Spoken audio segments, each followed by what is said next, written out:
Hello, good morning. My name is Edna and I have been a nurse for 4 years.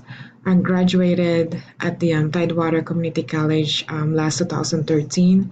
And then after I graduate, I worked at a correctional facility for 2 years and then moved to home health and to rehab facility center. And currently, I'm working on Buansicor Hospital Surgical and Orthopedic Floor Unit. And I am hoping in this course would help me to identify the problem in my unit and be able to think of the solutions or possible solutions using evidence-based practice.